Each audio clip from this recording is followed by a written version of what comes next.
निजी स्तरबाट सञ्चालित एफएम रेडियोहरूको सामूहिक आवाज evolution voice of radio.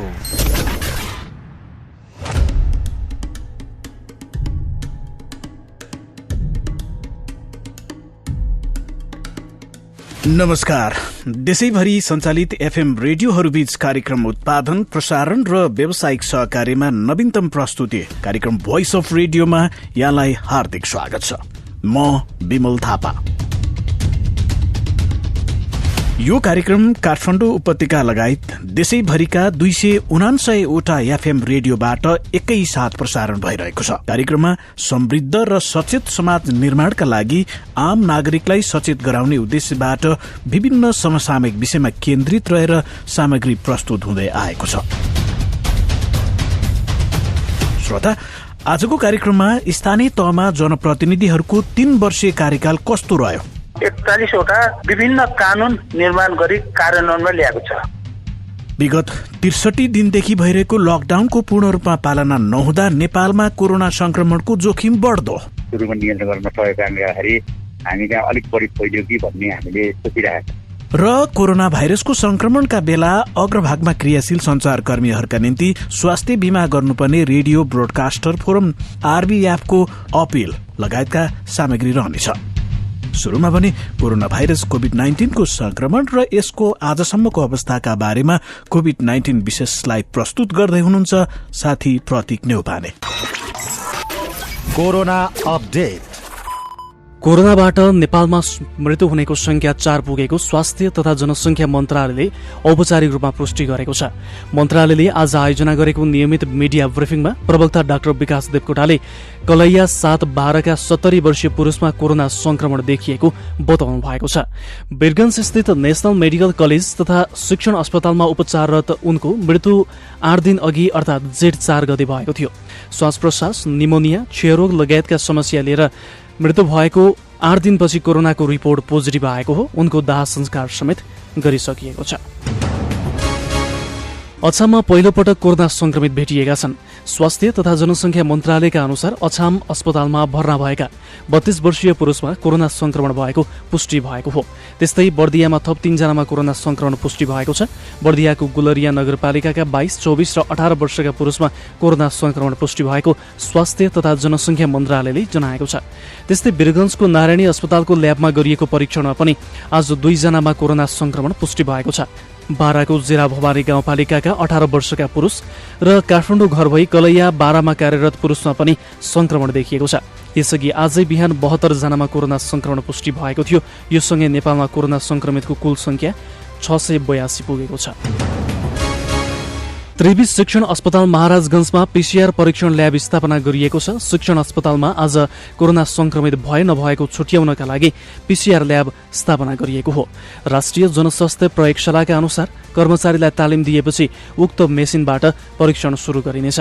Tribhuvan विश्वविद्यालयका उपकुलपति डाक्टर धर्मकान्त बास्कोटाले एक शिफ्टमा 96 जनाको स्वाब परीक्षण गर्ने क्षमताको ल्याब स्थापना भएको जानकारी दिनुभएको छ।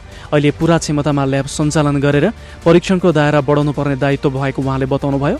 यो सँगै देशैभर पीसीआर परीक्षणका लागि 17 वटा ल्याबहरू सञ्चालनमा आएका छन्।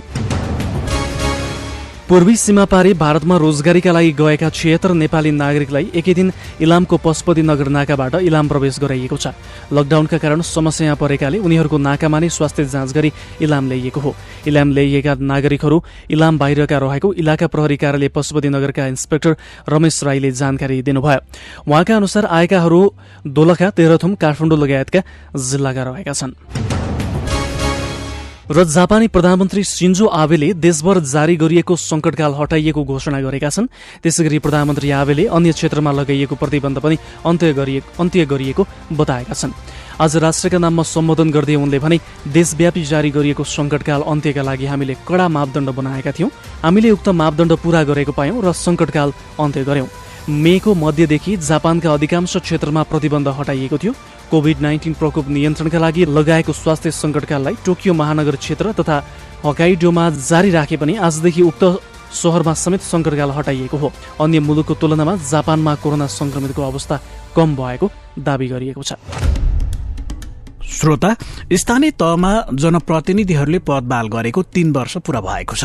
यो अवधिमा जनतासँग प्रत्यक्ष जोडिएको सरकार स्थानीय तहबाट जनताले प्राप्त गर्ने सेवा प्रवाहमा कस्तो सहजता आएको छ भनेर हामीले सर्वसाधारणलाई सोधेका थियौं। सुनौ उहाँहरूको भनाई जस्ताको तस्तै। Voice of the day. नमस्कार, म वडा नम्बर 1 काठमाडौँ महानगरपालिका, मेरो घर चाहिँ, अनि मेरो नाम केशव राज कर्णीकार। अब यो विगत 3 वर्षदेखि हाम्रो जनप्रतिनिधिहरू चाहिँ चुनेर आए। त्योभन्दा अगाडि वर्षौसम्म चाहिँ स्थानीय जनप्रतिनिधि थिएन। त्यो बेला अलि अरू जनताको साधारण कामहरू गर्दाखेरि अलिक गाह्रो थियो भने अहिले चाहिँ सजिलो महसुस भएको छ। तर जनप्रतिनिधिले जति गर्नुपर्ने काम हो त्यो चाहिँ टोटल्ली गरेको छ भन्ने पक्षमा चाहिँ म छैन। नमस्कार, म महेश्वरी राई, उदयपुर जिल्ला मानव अधिकार कर्मी, महिला अधिकार कर्मी। खास गरिकन यो 3 वर्ष बित्न लागिसक्यो स्थानीय तह हामी नेपाली नागरिकले हामीले जनप्रतिनिधि पाएको। खास गरिकन यो 3 वर्षमा यसो सरसर्ती हेर्दाखेरि धेरै कुरा पाए जस्तो लाग्छ। अब किनभने पहिला हामीले चाहिँ माथिको आश गर्नु पर्थ्यो भने अहिले हामीले आफ्नो वडा, आफ्नो टोल, आफ्नो गाउँ, आफ्नो बस्ती, हाम्रो त्यहीबाट हामीले योजनाहरू, बजेटहरू पाउँछौँ। अर्को इजी एक्सेस छ, पहुँच हाम्रो सजिलो छ, हाम्रो आवाज सजिलैसँग त्यहाँ उहाँहरूले सुन्ने गरेका छन्। नमस्कार, म विकास बन्जारा, म उदयपुर जिल्ला चौधरीगढी नगरपालिका बेलटारबाट। स्थानीय सरकार नजिकैको सरकारबाट काम गर्ने वातावरण बनेको चाहिँ छ। जनताको सहभागिता गर्नलाई, जनताहरूले खोज्नलाई, कता गयो बजेट भनेर खोज्नलाई सजिलो भएको मलाई चाहिँ महसुस भएको छ। नमस्कार, म मुना निरोला त्रिपाठी, जयबाग सेटबाट। यो 3 वर्ष बितिसक्दा पनि जनप्रतिनिधिबाट जनताले के पायौं त भन्ने कुरो चाहिँ मलाई लाग्छ। अब खास के पायौं के पाइनौं भन्नेमै हामी जनताहरू दुविधामा छौँ। पक्कै पनि अब पाए भन्दा पाएका पनि छैनन्, पाएनन् भन्दा अब त्यो पनि भन्न नमिल्ला सायद। नमस्कार, म सुशील सिग्देल, स्थायी काभ्रे पलाञ्चोक, नवउत्तर नगरपालिका नम्बर 4, कृषि फर्म सञ्चालक। जनप्रतिनिधि हामीले चुनेको पनि 3 वर्ष भइसकेको छ। यो अवस्थामा चाहिँ केही जनप्रतिनिधिहरूले चाहिँ राम्रै काम पनि गर्नुभएको सुनिएको छ। तर ठोस चाहिँ जुन हिसाबले हामीले सुन्ने गरेका थियौँ, एउटा चाहिँ सिंहदरबार गाउँ गाउँमा चाहिँ पुगेको छ। हरेक क्षेत्रमा, उत्पादनको क्षेत्रमा, बजारीकरणको क्षेत्रमा, व्यवसायको क्षेत्रमा, शिक्षा, स्वास्थ्य सबै कुराहरूमा चाहिँ आधारभूत विषयहरू चाहिँ यहीँ नै पाउनुपर्ने, त्यो चाहिँ पूर्ण रूपमा एउटा नेतृत्वले चाहिँ गर्न सकेको, व्यवस्थापन गर्न नसकेको महसुस मैले गरेको छु। श्रोता, नेपालको संविधानले परिकल्पना गरेको संघीय संरचना अनुसार संघ, प्रदेश र स्थानीय तहको सरकार अहिले विद्यमान रहेको छ। संविधानले परिकल्पना गरे बमोजिम स्थानीय तह भनेको जनतासँग प्रत्यक्ष रूपमा जोडिएको सरकार पनि हो। 2074 साल वैशाख 31 गते प्रदेश नम्बर 3, 4 र 5 का स्थानीय तहको निर्वाचन सम्पन्न भएको थियो। झण्डै 20 वर्षसम्म जनप्रतिनिधिविहीन अवस्थामा रहेको स्थानीय तहमा पहिलो पटक जनप्रतिनिधिहरू निर्वाचित भई जेठ 10 गते पदबाल गरेका थिए। उनीहरूले पदबाल गरेको 3 वर्ष पूरा भएको छ। यो अवधिमा कतिपय स्थानीय तहले प्रत्यक्ष रूपमा जनताको मन जित्ने काम गर्न सफल भएका छन् भने कतिपय स्थानीय तह पनि कुइरोको काग जस्तै पनि भएका छन्। पछिल्लो समयमा त विश्वव्यापी रूपमा फैलिएको कोरोना भाइरसको संक्रमणका कारण स्थानीय तहको भूमिका अझै सशक्त हुनु जरुरी छ। यसै सन्दर्भमा हामीले भक्तपुर जिल्ला सूर्यविनायक नगरपालिकाका प्रमुख वासुदेव थापालाई पदबाल गरेको 3 वर्ष पूरा हुँदा यसलाई कसरी समीक्षा गर्न सकिन्छ भनेर सोधेका थियौं। 2077 साल जेठ 10 गते 3 वर्ष पूरा भएको छ।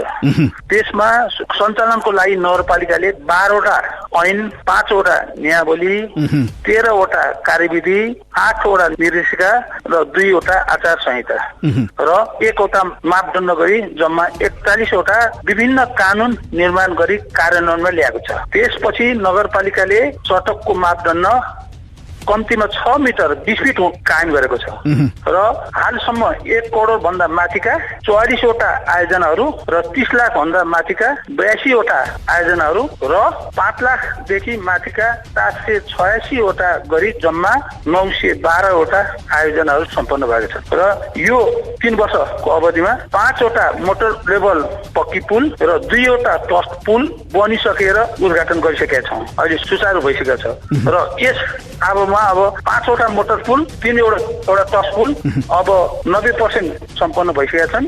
10% अबको यो असारसम्ममा सम्पन्न हुनेछ। यो जस्तो अहिले तपाईँले भनिराख्नु भएको छ नि, जस्तो तेस्रो वर्षको कुरा गर्दै गर्दाखेरि चाहिँ जस्तो पछिल्लो पटक चाहिँ हामी मुलुक चाहिँ एउटा कोरोनाबाट हामी संक्रमणमा रहेको छौँ, यसले चाहिँ जस्तो तपाईँले योजना गरेको अथवा तय गरेको यो कार्यक्रमहरूलाई चाहिँ कार्यान्वयन गर्नलाई कतिको चुनौती भइरहेको छ अहिले पछिल्लो पटक चाहिँ? अब पछिल्लो पटकमा हामीलाई अन्य नगरपालिका भन्दा अलिक कम चुनौती छ, किनभने 90 देखि 95% चौबिनाक नगरपालिका योजनाहरू काम सम्पन्न भइसकेका छन्। ओके। अब 5 देखि 10% को हाराहारीमा बाँकी छन् र प्रदेश सरकार र संघीय सरकारको बजेटहरू 50 को हाराहारीमा सकेको छ। अनि किन यो भयो यति छिटो भयो त? अब चैतमै तपाईँको चैत 11बाट लकडाउन सुरु भयो, लकडाउन पछाडि काम भएको छैन, चैतमै त्यत्रो कसरी सक्नु हो भन्ने कुरा नि प्रश्न उठ्न सक्छ।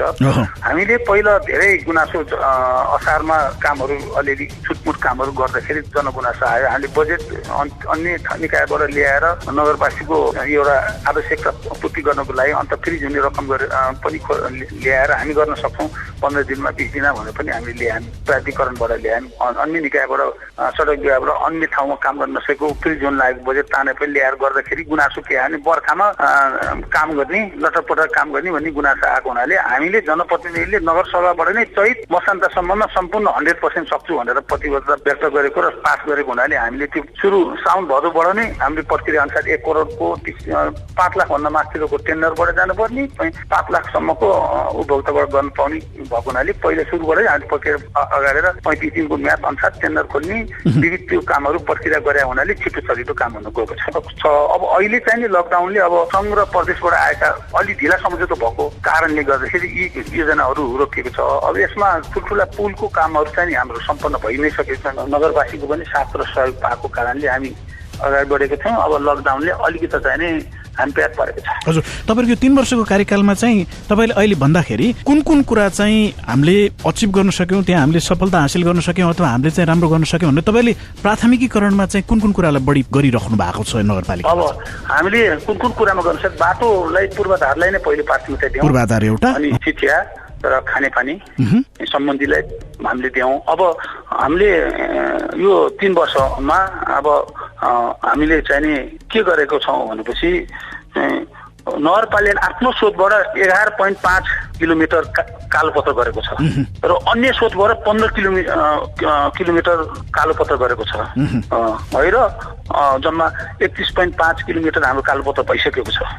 यसै गरी करिब 5 किलोमिटर सडक ढलान गरेको छ र सीमाङ्कन गरी पर्खाल लगाउने काम पनि करिब 25 किलोमिटर रेखाङ्कन हामी सीमाङ्कन गरी पर्खाल लगाउने काम पनि भएको छ र नगरपालिकाले 44 कोठे भवन 150 सवारी साधन पार्किङ सुविधा र 1000 जना क्षमता भएको एउटा हल प्रशासनिक हल निर्माण 2 वर्षभित्रमा हामीले गर्ने भन्ने लक्ष्य राखेका छौँ। अब हाम्रो यो अलिकति हानिप्याक भएको छ र हाम्रो त्यो सुरु भइसकेको छ। यो तपाईँहरूको कार्यकालमा त्यो सम्पन्न गर्ने लक्ष्य तपाईँहरूको छ? लक्ष्यको छ र सुरु पनि भइसकेका छन् हाम्रो। सामान्यतया चाहिँ जस्तो अहिले पछिल्लो पटक यो अब देशभरिकै कुरा गर्ने हो भने हाम्रो स्थानीय तहमा चाहिँ पछिल्लो पटक एउटा चाहिँ विषय के पनि उठिरहेको छ भने स्थानीय तहमा जनप्रतिनिधि अथवा स्थानीय तह क्रियाशील भइसके पछाडि त्यहाँ चाहिँ करको विषय एकदमै उठिरहेको देखिन्छ। यो कर चाहिँ तपाईँहरूले कसरी व्यवस्थापन गरिराख्नु भएको छ? यो जसरी उठिरहेको छ कुराहरू, कर चाहिँ धेरै उठ्यो अथवा उठाउन थाले भन्ने खालको एक खालको तपाईँहरूलाई आक्षेप पनि लागिरहेछ नि, सूर्यविनायकमा चाहिँ तपाईँहरूले त्यसलाई कसरी व्यवस्थापन गरिराख्नु भएको छ? अब सूर्यविनायक नगरपालिकामा कर बढी जनतालाई ढाड सेक्ने गरी कर लिएकै छैन।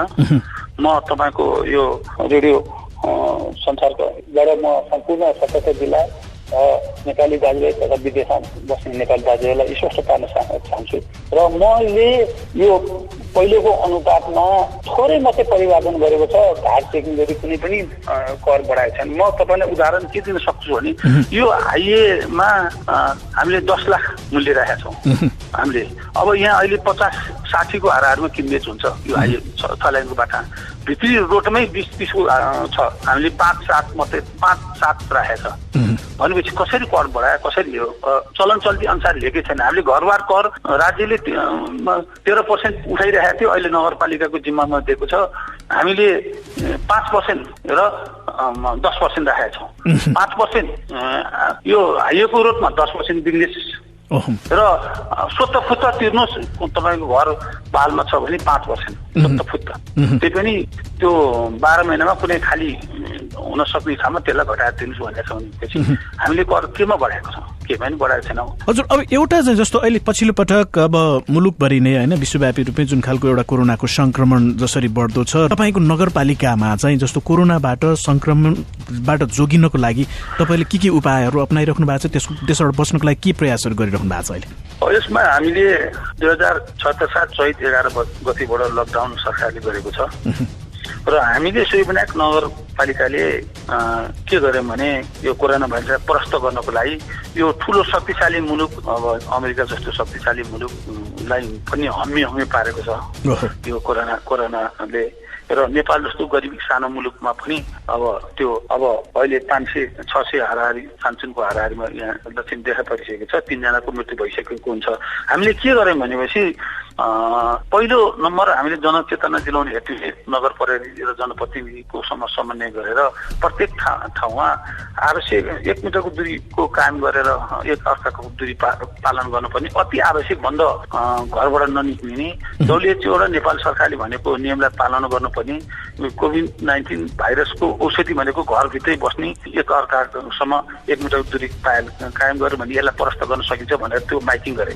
र साबुन पानीले हात धुने, सेनिटाइजर प्रयोग गर्नुपर्ने, मास्क र ग्लोभ लगाएर बाहिर निक्लिनु पर्ने कुराहरू ती जनचेतना देखायौँ। त्यसैले कीटनाशक औषधि छर्नेहरू काम पनि गऱ्यौँ। हस्पिटलहरूमा हामीले त्यसलाई शनिबार पनि र 24 घण्टा खोल्ने कामहरू पनि हामीले गऱ्यौँ। अनि विपद व्यवस्थापन समितिको नगर स्तरीय बैठक बस्यौँ, वडा स्तरीय बैठक हामी बस्यौँ र ती टोलवासी समन्वय गरेर राहत बाँड्ने काम पनि हामीले गरेका छौँ। दोस्रो चरणमा, पहिलो चरणमा यहाँ बसोबास गर्न आउने मजदुर ज्याला गर्ने बाहिर जिल्लाका व्यक्तिलाई दियौँ। दोस्रो चरणमा यहाँका गरिब विपन्नलाई पनि दियौँ। हामीले करिब 10,000 को हाराहारीमा हाम्रो राहत वितरण गरेका छौँ। यो अहिले जस्तो पछिल्लो पटक सरकारले जस्तो चैत्र 11 गतेदेखि जुन लकडाउनको गरेको छ नि, त्यसको चाहिँ तपाईँको नगरपालिकामा कार्यान्वयन चाहिँ कतिको भएको छ, त्यसको पालना चाहिँ कतिको भएको छ, त्यसलाई कसरी अनुगमन गरिराख्नु भएको छ तपाईँहरूले? अब अहिले चाहिँ कस्तो भन्दा पहिले पुरै हाम्रो नगरपालिकामा राम्रो हिसाबले टाइट भएको थियो। अहिले पनि अहिले पछि हामी नेपालीको बानी बिस्तारै त्यसलाई खुकुलो के हुँदो रहेछ भन्ने कुराहरू भइसक्यो र अहिले हामीले अस्ति बैठक बसेर यसलाई जनप्रतिनिधि र त्यसका यो स्वयंनाका समाजसेवी, बुद्धिजीवी, सञ्चारकर्मी मित्रहरू, पत्रकार मित्रहरू सम्पूर्ण आह्वान पनि अनुरोध पनि हामीले गरेको छ। यो लकडाउनलाई परास्त पार्नको लागि WHO नेपाल सरकारले भनेको नियम अनुसार पालना गरौँ। हामी सबै नेपाली एकजुट नभइकन यो कोरोना भाइरस पराजित हुन सक्दैन, जनप्रतिनिधि मात्रैले केही गर्न सक्दैन र तपाईँ हामी सबै मिल्नुपर्छ भनेर आह्वान गरेको छ। केही फाटाफुट्टाहरू अब त्यो मिट्ने कामहरू पनि भएको छ। त्यसको लागि हामीले अब जनप्रतिनिधि, अब युवा साथीहरू, स्वयंसेवक, अब पत्रकार साथीहरू सम्पूर्णलाई हामीले अब बुद्धिजीवी राजनीतिक पार्टीसम्म हामीले अनुरोध गरेका छौँ। हजुर, यो एउटा अर्को चाहिँ जस्तो तपाईँहरू अब यो सीमा पनि जोडिएको, जस्तो उपत्यकामा प्रवेश गर्ने एउटा नाका भनौँ न, विशेष काभ्रेबाट प्रवेश गर्ने नाका चाहिँ तपाईँहरूको नगरपालिका पनि त्यहाँ जोडिन्छ होइन? यो सीमाबाट जस्तो विशेष त अहिले पछिल्लो पटक उपत्यकालाई कसरी चाहिँ कोरोना मुक्त बनाउने अथवा त्यो संक्रमणबाट जोगाउने भनेर चाहिँ यो बस चलिरहेका बेलामा जस्तो काभ्रे नाकाबाट तपाईँको नगरपालिका हुँदै प्रवेश गर्ने जुन खालको एउटा नाका छ नि साँगाको, त्यो नाकालाई चाहिँ कसरी व्यवस्थित गरिराख्नु भएको छ त्यहाँ चाहिँ? हामीले यसमा गृहमन्त्री रामबहादुर थापा बादलको नेतृत्वमा उपत्यका नाकाका मेयर, आइजिबी सशस्त्र र नेपाल प्रहरीको आइजिबी र नेपाली सेनाको प्रधान सेनापति र गृह सचिव र उपत्यका नाकाका मेयरहरूको हाम्रो बैठक बस्यौँ। बैठक बसेपछि त्यो 4 घण्टा 4.5 घण्टा बैठक बस्यौँ। त्यसमा एउटा निष्कर्ष के निकालेको छ भनेपछि जनप्रतिनिधिहरू पनि त्यसमा समन्वय अलि बढी गर्नुपर्ने, नेपाल प्रहरीले मात्रै अलिकति हेर्ने काम जस्तो अलिकति धेरै लङ टर्म भएपछि अलिकति असिलो परे हुनाले जनप्रतिनिधि त्यसमा समन्वय गर्नु भन्ने हामीले गरिसकेपछि अब हामी नाकामा साँगाको नाका र यो अमरलोकको नाका, यो काभ्रेको भन्ने 2टा नाकाबाट आउने भएको हुनाले हामीले त्यो नाकामा अब अहिले के गरेका छौँ भनेपछि कुनै व्यक्ति त्यहाँ आउँछ भने उनीहरूले आरटिपी टेस्ट गरेको, बाहिर जिल्लाबाट कुनै व्यक्ति यहाँ उपत्यका छ भने आरटिपी टेस्ट गरेको एउटा उसँग प्रमाण छ, खोज्न पाउँछ, नभए फर्काउने गरेका छौँ। अहिले यो कार्यान्वयन भइरहेको छ? अहिले कार्यान्वयन भइरहेको छ। उहाँ हुनुहुन्थ्यो भोइस अफ रेडियोसँग कुराकानी गर्दै सूर्यविनायक नगरपालिकाका प्रमुख वासुदेव थापा। निजी स्तरबाट सञ्चालित एफएम रेडियोहरूको सामूहिक आवाज भोइस अफ रेडियो समाज र राष्ट्रप्रति जिम्मेवारी वहन गर्दै तपाईँ हाम्रै साझा समस्यामा केन्द्रित एक पृथक अनि नवीनतम कार्यक्रम भोइस अफ रेडियो देशैभरिका रेडियोहरूमा एकै समय एउटै आवाज कोरोना संक्रमण विरुद्धको सशक्त आवाज प्रत्येक दिन साँझ 6:30 बजे भोइस अफ रेडियो। श्रोता, सरकारले कोरोना भाइरसको रोकथाम र नियन्त्रणका लागि विगत 63 दिनदेखि बन्दाबन्दी अर्थात लकडाउन गरिरहेको छ। मूल रूपमा कोरोना भाइरसको संक्रमणलाई रोक्ने अन्तिम विकल्प भनेको लकडाउन नै भएका बेला यसको कार्यान्वयनमा पनि केही कमजोरी पनि विद्यमान रहेको छ। यस विषयमा साथी विजय हातछेतुले राष्ट्रिय व्यावसायिक पहलका सचिव गोपीकृष्ण न्यौपानेलाई लकडाउनको प्रभावकारिता कस्तो छ भनेर सोध्नु भएको थियो। लकडाउनको स्थिति चाहिँ सरकारले लगाएर गर्ने भन्दा पनि यो आफूले पालना गर्नुपर्ने रहेछ होइन। र एउटा उपचार कोरोना भाइरसलाई चाहिँ रोक्नको लागि रोकथामको लागि सबभन्दा राम्रो उपाय चाहिँ अब लकडाउन भएर सबैतिर विश्वभरि नै यसलाई सुरुवात गरियो र हामीले पनि त्यसलाई फलो गर्यौँ। खास गरी छिमेकी मित्र राष्ट्र भारतको कुरा आएपछि भारतले गरिसकेपछि हाम्रो धेरै प्रभाव पर्ने भएकोले हामीले पनि तत्कालै सुरु गर्यौँ। अन्तर्राष्ट्रिय उडानहरू बन्द गर्यौँ, यता तपाईँको नाकाहरू पनि बन्द गर्यौँ। तर पनि कस्तो भयो भने अलिकति यो बाहिरबाट जुन लकडाउनको बेला नाकाहरूबाट चाहिँ मान्छेहरू अलिकति नेपाली दाजुभाइहरू नि उताबाट भागेर लुकेर प्रवेश गरेको कारणले अलिकति सुरुमा नियन्त्रण गर्न नसकेको कारणले गर्दाखेरि हामी त्यहाँ अलिक बढी फैलियो कि भन्ने हामीले सोचिरहेका छौँ होइन। अहिले लागिरहेको हामीलाई लागिरहेको सबैलाई। र अब यता काठमाडौँ उपत्यकाको कुरा गर्ने हो भने अब लकडाउन छ, तर लकडाउन कस्तो भयो भने पहिला लकडाउनको बेला पनि यो पास लिने होडबाजी जस्तो चल्यो। धेरै मान्छेले पास लिने काम भयो। यो त अरू बेलाको यो बन्द हडताल जस्तै यो त एउटा बन्द हडताल हो, एकछिन बन्द हडताल हुन्छ त्यसै खुल्छ भन्ने जस्तो भाव जस्तो गरेर मान्छेले चाहिँ गर्ने। कसैले अब 4-5 बजीसम्म घरमा बस्ने नि 5 बजी फेरि होइन एकछिन अब बेलुका निस्किने भनेर निस्किने यस्तो खालको भएर धेरै भिडभाड भयो। अब त्यो कारणले गर्दाखेरि अहिले त्यसको नेगेटिभ प्रभाव पनि देखिएको छ हेर्नुहोस्। त्यही कारणले गर्दाखेरि अहिले मान्छेहरूलाई अलिक विभिन्न संक्रमणको समस्याहरू अलिकति आइरहेको अवस्था पनि हो। पत्रकार साथीहरू पनि पर्नुभयो, स्वास्थ्यकर्मी साथीहरू पनि पर्नुभयो, प्लस अलिक हाम्रो चाहिँ सुरक्षाकर्मी साथीहरू पनि त्यसमा देखिनु भयो होइन। त्यो यिनी भिडभाडका कारणले गर्दाखेरि उहाँहरूलाई संक्रमण फैलिएको हुनसक्छ भन्ने आकलन गर्न सकिन्छ होइन। त्यसले गर्दाखेरि अब एकदमै हामीले डिसिप्लिन भएर चाहिँ रहन सकिएन। अब हामी आफ्नै कमजोरी भन्नुपर्छ। जो हामी घरमा बसिरहेका छौँ, फेरि हामी एकछिन बाहिर एकैछिन त गएको पनि भएर त भएन त्यो त होइन। अब भेटिसक्यो। त्यसले गर्दाखेरि अब अहिलेको परिस्थितिमा यहाँ नगरपालिकाहरूले पनि बिहान 9 बजीसम्म चाहिँ पसलहरू खोलिदिने, दिउँसो चाहिँ खाली दिउँसो चाहिँ बन्द गर्नुपर्ने भन्ने खालको नोटिस छ। त्यो परिपालन गरिएको छ। तर अहिले 9 बजे 9:30 बजीसम्म पनि यहाँ हेर्दाखेरि मान्छेको भिडभाड झन् भिड बढेको हो कि भन्ने आवाज पनि भइरहेको छ होइन। अब यसो हेर्दाखेरि अब बिहान 3 घन्टा मात्रै खुल्ने भएकोले सबै मान्छेहरू बिहान निस्किने। अब किन्नु पर्यो होइन, तरकारीमा लाइन लागेको छ, दाल फसल खाद्यान्न सबैतिर चाहिँ अब तपाईँको चाहिँ लाइन लागिरहेको अवस्था छ। त्यसले गर्दाखेरि अलिक झनै त्यसले चाहिँ राम्रो गरेन कि जस्तो मैले चाहिँ महसुस गरिरहेको छु। हिसाबमा त्यसलाई यो सरको विचारमा यो लकडाउनलाई चाहिँ अब खास कसरी व्यवस्थित गर्न सकिन्छ जस्तो लाग्छ? अब यसलाई व्यवस्थित गर्न चाहिँ मेरो विचारमा के गर्नु पर्ला भने नगरपालिकाहरूले वडा कार्यालय मार्फत वडालाई पनि विभिन्न सेक्टरमा विभाजन गरेर क्लस्टर बनाइने। अनि त्यसमा चाहिँ त्यसको क्लस्टरमा जस्तै 4 जना वडाका सदस्यहरू हुनुहुन्छ, उहाँहरूको नेतृत्व गरिदिने। अनि त्यहाँको कम्युनिटीको पनि 2-3 जना यसो राखेर सानो एउटा कम्युनिटी जस्तो बनाइने। अनि त्यसले चाहिँ एउटा पास सिस्टम गरिदिने कि एउटा त्यहाँको मान्छेहरूले निस्किने पास एक घर एक पास बनाइदियो भने के हुन्छ भने त्यो पालो पालो गरेर त्यो पास लिएर निस्किने मान्छेहरू निस्किन्छन्, काम हुने मान्छे निस्किँदैन, काम नहुने मान्छे निस्किँदैनन् होइन। अनि त्यो पासको सिस्टमबाट जाने, लाइन लाग्ने, उनीहरूले चाहिँ त्यो लाइन लाग्दा डिस्टेन्स मेन्टेन गर्ने, अलिकति हाम्रो रेखाहरू कोरिदिएर सिस्टमेटिक तरिकाले त्यसमा उभिएर एक पछाडि अर्को अर्को पछाडि अर्को। अहिले पनि तरकारी बजारमा जाने हो भने त्यो तरकारी 4 जनाले थामिराखेको हुन्छ होइन। अब भने त्यो संक्रमण कसैसँग रहेछ भने त फैलिहाल्ने भयो होइन। त्यसले गर्दा त्यो चिजमा सचेत रहनको लागि डिस्टेन्स मेन्टेन गर्ने नि सबभन्दा यसको महत्त्वपूर्ण। एक अर्कामा नजिकबाट चाहिँ यसलाई चाहिँ छुँदाखेरि चाहिँ बढी सर्ने सम्भावना चाहिँ अत्यधिक देखिएको बाहिरको हेर्दाखेरि होइन। अपवादको रूपमा अब एकजना त्यस्तो प्रत्येकको नदेखिएला, तर अब त्यो इम्युनिटी पावरको कुरा पनि आउँछ। तर अहिले तत्काललाई चाहिँ वडाले 4वटा क्लस्टरमा एउटा बाँडिदिने अनि 4जना त्यस्तो जनप्रतिनिधिहरूको संयोजकतामा उनीहरूले नै पास दिन्छन्। प्रत्येक घरमा एउटा एउटा पास दिइदिने।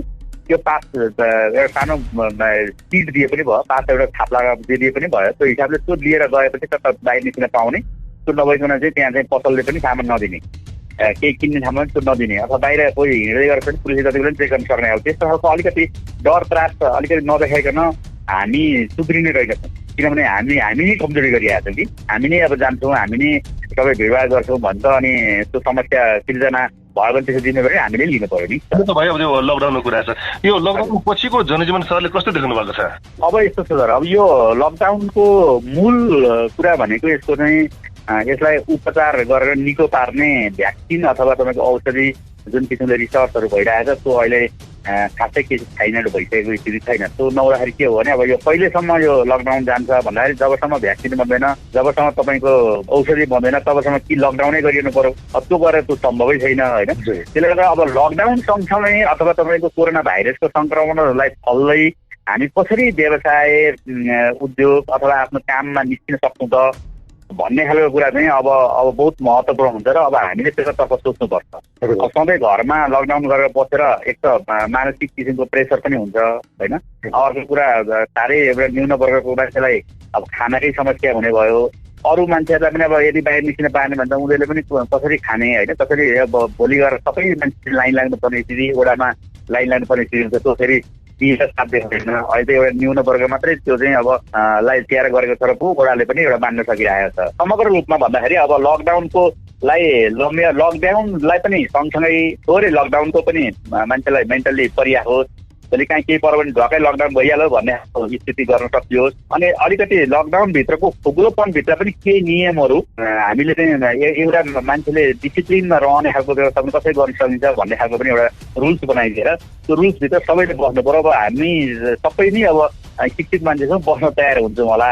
अब चाहिँ किनभने धेरै बाहिरको पनि परिघटनाहरू देखिरहेको छौँ। यो नेपालको पनि अब स्थिति अलिक भयावह हुन्छ कि भन्ने डर भइरहेको छ। यो अवस्थामा कसैले पनि त्यसलाई उल्लङ्घन गरेन भने मेरो विचारमा घरमा बस्ने भन्दा त्यो खालको सहजीकरण चाहिँ राम्रो होला जस्तो मलाई लाग्छ। अब उहाँ हुनुहुन्थ्यो कार्यक्रम भोइस अफ रेडियोसँग कुराकानी गर्दै नेपाल व्यावसायिक पहलका सचिव गोपीकृष्ण न्यौपाने। एउटा अर्को प्रसंग, कोरोना भाइरस कोभिड-19 को महामारीको विषम परिस्थितिमा नेपालका रेडियो कर्मीहरूले खेलेको भूमिकाको उचित सम्बोधन गर्न रेडियो प्रसारक मञ्च आरबीएफले सरकार समक्ष माग गरेको छ। आरबीएफका अध्यक्ष आरके श्रेष्ठले आज एक विज्ञप्ति जारी गर्दै यस्तो विपदको बेलामा राज्यले समग्र संचार क्षेत्रलाई उचित सम्बोधन नगरेको भन्दै दुःख व्यक्त गर्नु भएको छ। कोभिड-19 तथा अन्य विषयमा सूचना संकलन गर्न खटिएका संचारकर्मीहरूमा कोरोना संक्रमण देखिएको भन्दै आरबीएफले सतर्क भएर आफ्नो जिम्मेवारी पूरा गर्न समेत संचारकर्मीहरूलाई आग्रह गरेको छ। महामारीको अवस्थामा अग्रपंक्तिमा रहेर काम गरिरहेका एफएम रेडियो कर्मीहरूको स्वास्थ्य बीमा गरिदिने समेत तयारी भइरहेको अध्यक्ष श्रेष्ठले जानकारी गराउनु भएको छ। हाल छिमेकी देशसँग भएको विभिन्न विवादलाई कूटनीतिक माध्यमबाट हल गर्दै अगाडि बढ्नुपर्नेमा समेत आरबीएफले जोड़ दिएको छ। विपत्तिको घड़ीमा नेपाल भारत तथा नेपाल चीन सम्बन्धमा खलल नपुग्ने गरी तथ्यमा आधारित समाचार तथा अन्य सामग्रीहरू प्रसारण गर्न समेत विज्ञप्ति मार्फत आग्रह गरिएको छ।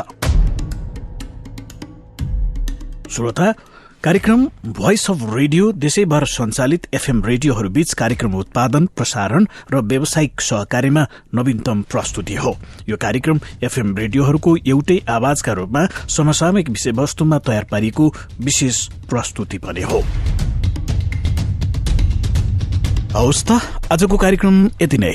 भोलि हामी थप विषयवस्तुका साथ फेरि पनि उपस्थित हुनेछौं। तबसम्मका लागि कार्यक्रम उत्पादनमा साथ दिनुहुने साथीहरू विजय हाच्छेतु, प्रतीक न्यौपाने, सुशीला श्रेष्ठ र विश्वराज विष्टसँगै म विमल थापालाई पनि बिदा दिनुहोस्। तपाई सचेत रहनुहोस्, स्वस्थ रहनुहोस् र सुरक्षित रहनुहोस्। नमस्कार।